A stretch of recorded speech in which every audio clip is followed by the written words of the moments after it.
अब अगर किसी को कंपनसेशन देना है तो क्या आप उसको आंखें बंद करके नंबर बांटेंगे क्या? अगर हम ध्यान से देखें तो यहाँ पर घोटालों की पूरी खान मौजूद है। आश्चर्य की बात, 67 टॉपर एक ही एग्जाम में। पेपर लीक, इलेक्शन के शोर में रिजल्ट लागू कर दिया गया। मुन्ना भाई की गिरफ्तारी हो गई। 618 और 619 अंक आना जो कि इम्पॉसिबल है किसी भी तरह से। और एक ही परीक्षा केंद्र के 6 लोग टॉपर बन जाते हैं, जिनका अंक भी सीरियल वाइज ये 62, 63, 64, 65, 66, 67, इस तरह से। और सबसे बड़ी बात, एनटीए के बचकाने जवाब, जिससे साफ जाहिर होता है कि स्कैम बहुत बड़ा है। और हेलो दोस्तों, कैसे हैं आप सब? मेरा नाम है नावेद और आप देख रहे हैं मेरे साथ में स्ट्राइक ड्रीम। नीट स्कैम की शुरुआत तो एग्जाम के पहले दिन ही हो चुकी थी, पर इससे पर्दा तब हटने लगा जब नीट परीक्षा का परिणाम 14 जून को आने की बजाय आनन फानन 4 जून को ही घोषित कर दिया जाता है, ताकि इलेक्शन के शोर में इतने बड़े स्कैम का शोर भी कहीं गुम हो जाए। पर अगर हम ध्यान से देखें तो ये नीट घोटाला सिर्फ एक घोटाला नहीं है, बल्कि इसके अंदर तो घोटालों का भंडार है। अब इस घोटाले में कहीं ना कहीं एम्स फैक्टर भी मौजूद है, और साथ ही देश के जो टॉप 10 मेडिकल कॉलेज हैं एमबीबीएस के लिए, वो भी इसका सबसे बड़ा फैक्टर है। क्या आपने कभी नोटिस किया कि एकदम से इतनी ज्यादा हाई रैंक कैसे आ गई बच्चों की? क्या आपने नोटिस किया कि इतने सारे टॉपर एक साथ कैसे हो गए? नीट एग्जाम में 4 संगीन आरोप लगते हैं, जिनका जवाब एनटीए ने दिया तो, पर वो जवाब संतुष्टि भरा नहीं था। हम इस पर आगे बात करेंगे। आज देश में कोई भी ईमानदार व्यक्ति पावर में मौजूद ही नहीं रहा है। हर किसी को पैसा चाहिए, हर तरफ भ्रष्टाचार भ्रष्टाचार। आज भ्रष्टाचार इतनी चरम सीमा पर पहुंच गया है कि उसे देश के युवाओं की कोई परवाह ही नहीं है। एक बच्चा अपने सालों साल पढ़ाई में लगा देता है और किसी से बात तक नहीं करता, अपने सपनों के लिए अपने शौक को मार देता है, खुद को एक कमरे में बंद कर लेता है ताकि पढ़ाई करके एमबीबीएस के लिए अच्छे कॉलेज में एडमिशन मिल सके। लेकिन जब वो बच्चा परीक्षा देने के लिए जाता है तो परीक्षा वाले दिन ही उसको पता चलता है कि उसका पेपर तो लीक हो गया। क्या बीतती है उस बच्चे के ऊपर कि उसने पूरी जिंदगी अपनी उस एग्जाम के लिए लगा दी। एंड ऑफ द एंड फिर रिजल्ट ये आया कि जब वो पेपर देने के लिए गया तो पेपर पहले से ही लीक हो गया और पेपर में घोटाले शुरू हो गए। और शायद पेपर लीक की घटना का खुलासा होता ही नहीं अगर इंटरनेट पर 5 मई को उस पेपर की कॉपी वायरल ना हुई होती। स्कैम के इतने सारे सबूत खुल कर सामने आ रहे थे, लेकिन उसके बाद भी एनटीए अपनी गलती मानने के लिए तैयार ही नहीं होता, बल्कि वो खुद को जस्टिफाई करने लग जाता है। और जब एनटीए से पेपर लीक के मुद्दे के बारे में पूछा गया तो उसने क्या कहा है पता है?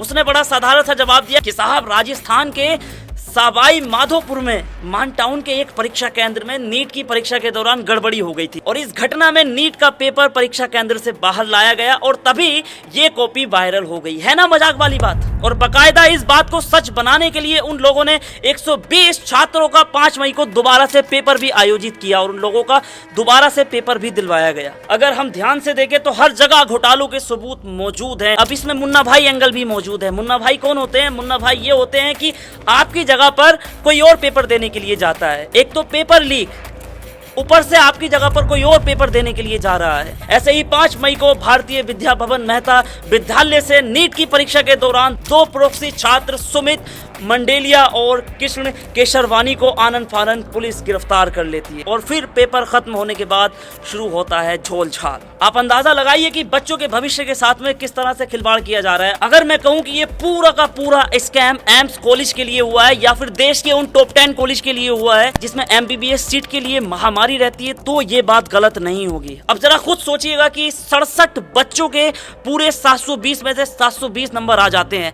ये किसी भी तरह से पॉसिबल नहीं है, ये पूरी तरह से इम्पॉसिबल है। अब जरा एक बात ध्यान में रख लीजिएगा कि एम्स कॉलेज में टोटल 132 सीटें हैं। अगर किसी के कम नंबर आएंगे तो एम्स कॉलेज में एडमिशन बिल्कुल नहीं मिलेगा, और अगर किसी के 715 या 710 नंबर भी आते हैं तब भी एम्स में उनको एडमिशन नहीं मिलेगा। और ना सिर्फ एम्स बल्कि देश के जो टॉप 10 कॉलेज हैं उनमें भी 715 या 710 कॉलेज पर आपको एडमिशन नहीं मिलने वाला है। तो इसीलिए ये पूरा का पूरा घोटाला किया गया कि बच्चों को नंबर इतने ज्यादा दिलवा दो कि बच्चों को 100% उन 10 कॉलेजों में एडमिशन मिल जाए। और देश के उन टॉप 10 कॉलेज में लगभग 1600 सीटें हैं। अब आप लगा लीजिएगा कि 1600 रैंक तक के बच्चों को ही एडमिशन मिल सकता है इन टॉप 10 कॉलेज में। पहले जहां पर 615 नंबर लाने के बाद भी बच्चे का अच्छे कॉलेज में एडमिशन हो जाता था, आज 2024 में 700 नंबर लाने के बाद भी उसका किसी अच्छे कॉलेज में एडमिशन होना बहुत मुश्किल है। और शायद इसी वजह से इस बार का रिजल्ट बहुत ज्यादा आश्चर्यजनक रहा है कि 67 टॉपर। ये तो सिर्फ चंद घोटालों की बात बताई है, अभी घोटालों का पूरा भंडार बाकी है। नीट 2024 एग्जाम पर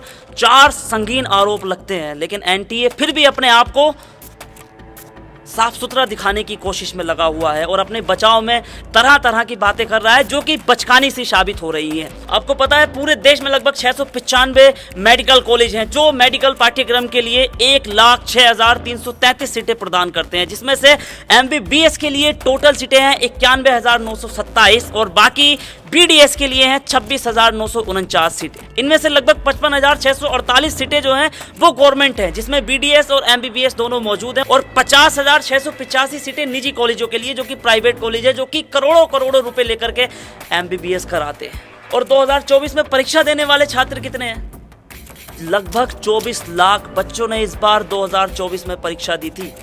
अब आप अंदाजा लगा लीजिएगा कि एक तो सीटें इतनी कम, ऊपर से इतने बड़े बड़े घोटाले। कैसे एक हिंदी मीडियम से सरकारी स्कूलों में पढ़ा हुआ बच्चा MBBS की सीट पाएगा? ऐसे तो फिर ये गरीबी और बढ़ती जाएगी और बढ़ती जाएगी। क्या लगता है ये जो घोटाले हुए हैं क्या ये किसी गरीब व्यक्ति के द्वारा किए गए होंगे? अब चलते हैं उन 4 संगीन आरोपों की तरफ जो कि नीट एग्जाम पर लगे हैं, जिसका NTA ने जवाब भी दिया है, लेकिन जवाब कोई संतुष्टि भरा नहीं था। अब भले ही NTA इस बात को एक्सेप्ट ना करे कि स्कैम नहीं हुआ है, लेकिन उसका सबूत है ये 4 सवाल जिनका जवाब NTA ने दिया तो है, लेकिन उनके जवाब में कोई भी संतुष्टि नहीं मिली। अब सबसे पहला जो सवाल आता है मन में वो ये आता है कि नीट में कट ऑफ 2024 इतनी हाई कैसे गई? जब से मेडिकल एंट्रेंस यानी कि नीट की शुरुआत हुई है तब से पहली बार इतनी हाई कट ऑफ लगी है। इसके जवाब में NTA ने कहा कि नीट कट ऑफ कैंडिडेट के ओवरऑल परफॉर्मेंस पर निर्भर करती है। इसका मतलब ये था कि परीक्षा कॉम्पिटिटिव थी और बच्चों ने अच्छा परफॉर्म किया। अब ये बात NTA के लिए कहना तो बहुत आसान है, लेकिन इस बार जबकि पहले से ही पेपर लीक होने की खबरें गर्दिश कर रही थी और इस बार टॉपर बनने का भी रिकॉर्ड टूट गया। 1 या 2 नहीं बल्कि 67 लोगों ने 99.9% से ज्यादा नंबर हासिल किए हैं। ये कॉम्पिटिटिव की बात नहीं है, ये स्कैम हुआ है तगड़ा वाला। और दूसरा सबसे बड़ा आरोप ये था कि भैया 719 और 718 नंबर कैसे मिले बच्चों को, जो कि इम्पॉसिबल है, किसी भी तरह से इम्पॉसिबल है। जबकि नीट में टोटल मार्क्स कितने होते हैं? 720 और हर सवाल का गलत उत्तर देने पर 1 नंबर कटता है। अब जरा सपोज कीजिएगा कि अगर किसी व्यक्ति ने एक क्वेश्चन गलत कर दिया, अब उसका एक क्वेश्चन जैसे ही गलत होगा तो 4 नंबर का तो क्वेश्चन खत्म हो गया, प्लस 1 नंबर उसका कट जाएगा। तो उस हिसाब से नंबर होते हैं कितने? 715। या फिर उसके 2 क्वेश्चंस गलत हो गए तो 8 नंबर तो उसके 2 क्वेश्चन के कट जाएंगे और प्लस उसके 2 नंबर निगेटिव मार्किंग के कट जाएंगे। अब इसको इस हिसाब से भी समझ सकते हैं कि अगर उस व्यक्ति ने एक सवाल का उत्तर लिखा ही नहीं है तब उसको 716 नंबर मिलेंगे, लेकिन अगर उसने टोटल सवालों के उत्तर लिखे हैं और उसका एक सवाल गलत हो गया तो फिर उसके 4 नहीं बल्कि 5 अंक कटेंगे। इस हिसाब से उसके 715 अंक हो सकते हैं, लेकिन 718 और 719 नंबर का गणित तो किसी की भी समझ में नहीं आ रहा है। इसके जवाब में NTA ने कहा कि पंजाब, हरियाणा, चंडीगढ़ हाई कोर्ट में कई तरह की याचिकाएं लगाई गई, जिनमें बच्चों ने 5 मई की परीक्षा में कुछ सेंटर पर समय बर्बाद होने की बात कही गई थी।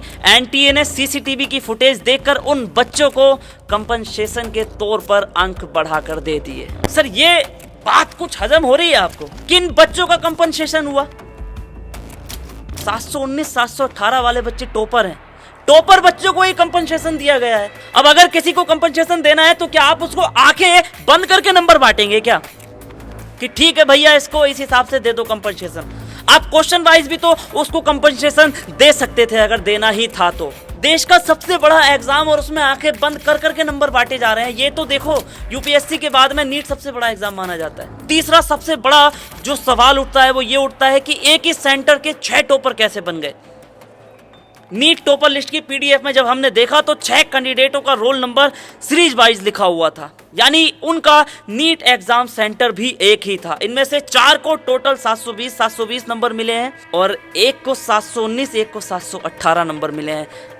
वही जो सेकंड क्वेश्चन था हमारा, फिर से अगर आपने उन बच्चों को कंपनसेशन ही दिया है तो फिर उसी सेंटर के उसी क्लास के बाकी बच्चों के 720 नंबर कैसे? जरा थोड़ा सा दिमाग लगाइएगा सर, क्योंकि अगर टाइम वेस्ट होता तो उस सारे बच्चों का टाइम वेस्ट होता ना, सिर्फ इन 2 बच्चों का तो टाइम वेस्ट नहीं होता, 718 और 719 वालों का।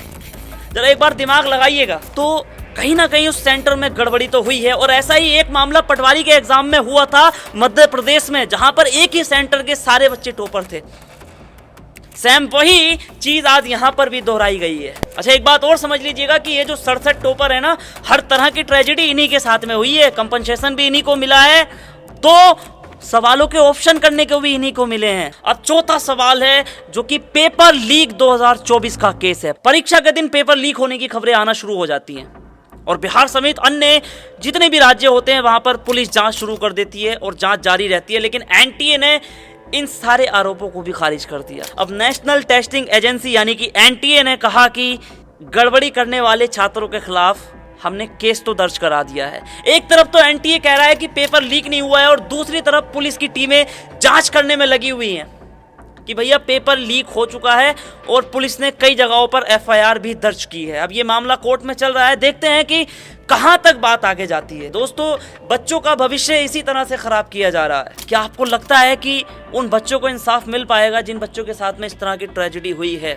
आजकल पढ़ाई का स्तर बिल्कुल डाउन हो चुका है सर। गरीब इंसान के लिए मुझे लगता नहीं कि अब कोई पढ़ाई बाकी बची है। एक तो गरीब इंसान का बेसिक स्तर बहुत ज्यादा कमजोर है, ऊपर से इस तरह के घोटाले हो जाते हैं, बच्चों में आत्महत्या की खबरें देखने और सुनने को मिल रही हैं। वेल दोस्तों, यहाँ तक आए हैं तो प्लीज इस वीडियो को ज्यादा से ज्यादा लोगों तक शेयर करें ताकि लोगों में ये बात पहुंच सके कि आखिरकार उनके साथ में किस तरह का फ्रॉड हुआ है और इस फ्रॉड के पीछे की वजहें क्या रही हैं। वेल मिलते हैं अगली वीडियो में, तब तक के लिए जय हिंद।